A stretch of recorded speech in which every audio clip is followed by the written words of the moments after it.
Welcome to our channel. Today we delve into eerie coincidences that are too strange to be true. We'll explore tales of doppelgangers, cursed objects, and ghostly encounters, events so bizarre they defy rational explanation. Are these tricks of the mind, or is there something more at play? Keep watching and decide for yourself. Our first tale takes us to a bustling city street, where a man experienced a chilling encounter that would haunt him for the rest of his days. This story is not just about a simple coincidence, but something far more eerie and unsettling. Imagine walking down a crowded street, lost in your thoughts, when suddenly you catch a glimpse of someone who stops you dead in your tracks. It's as if time itself has paused for a moment. Standing across the street, staring back at you with an unnerving intensity, is your exact double. The resemblance is uncanny, almost supernatural. Same face, same clothes, same bewildered expression. It's like looking into a mirror, except it's not a reflection. It's like looking into a mirror, except it's not a reflection. The shock of seeing your own face on another person is indescribable. Panic surges through you. Your heart pounds, your breath catches.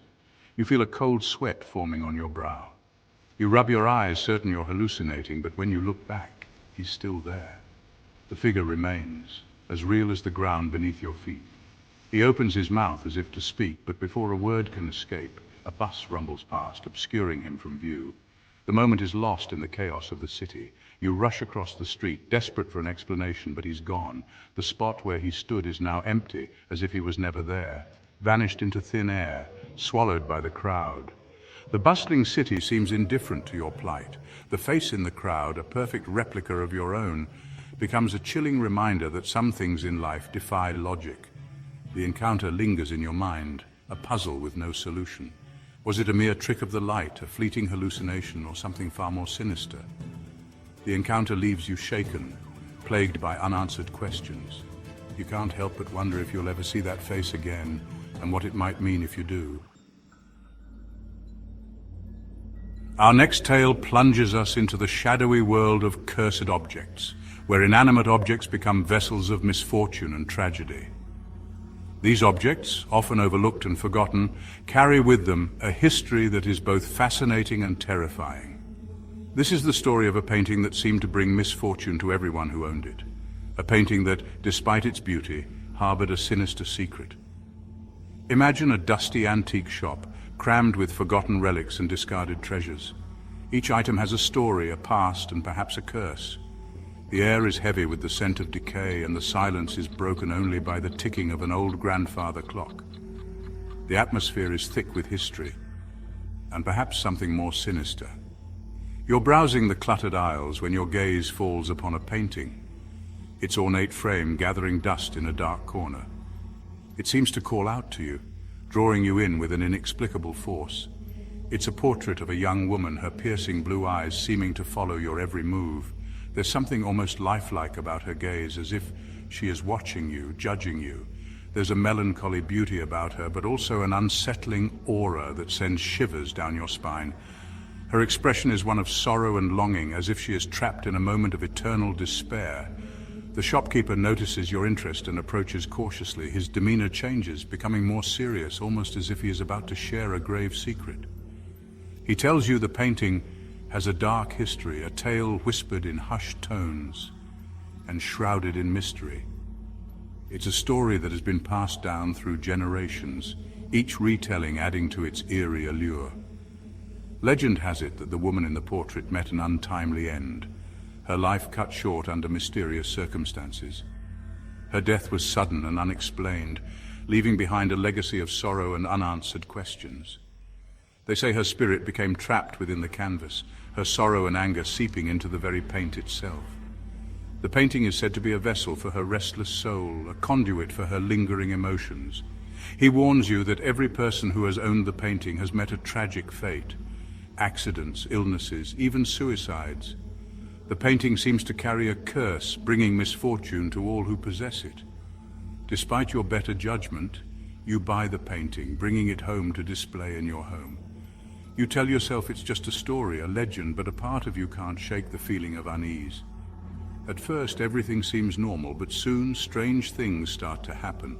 The atmosphere in your home changes, becoming heavy and oppressive. You hear whispers in the dead of night, see fleeting shadows moving in your peripheral vision. The whispers are faint, almost indistinguishable, but they fill you with a sense of dread. A cold, oppressive presence fills the air, suffocating you with dread. It's as if the very air around you is charged with a malevolent energy. The painting becomes a constant reminder of the darkness that has seeped into your life. Its presence is inescapable, a haunting echo of the tragedy it represents. Chapter 3, The Ghostly Phone Call. Our next story delves into the chilling realm of the afterlife, where the veil between the living and the dead thins, creating an eerie connection that defies explanation. Imagine receiving a phone call from a loved one, only to find out they had passed away hours before. The shock and confusion would be overwhelming. The phone rings, shattering the silence of your quiet evening, its sound echoing through the stillness. You glance at the caller ID and your heart skips a beat, a mix of fear and hope surging through you. It's your grandmother, her name illuminating the screen like a beacon from the past, a name you haven't seen in weeks. You haven't heard from her in weeks, and a surge of worry washes over you, your mind racing with possibilities. You quickly answer, eager to hear her voice, hoping for some comforting words. But instead of her familiar comforting tone, all you hear is static, a haunting sound that fills you with dread. Then a voice, faint and distant, whispers your name, sending chills down your spine. It's your grandmother's voice, filled with an eerie sadness that sends chills down your spine, a sadness that seems to reach out from beyond the grave. "I love you," the voice whispers, the words barely audible through the static. "Goodbye."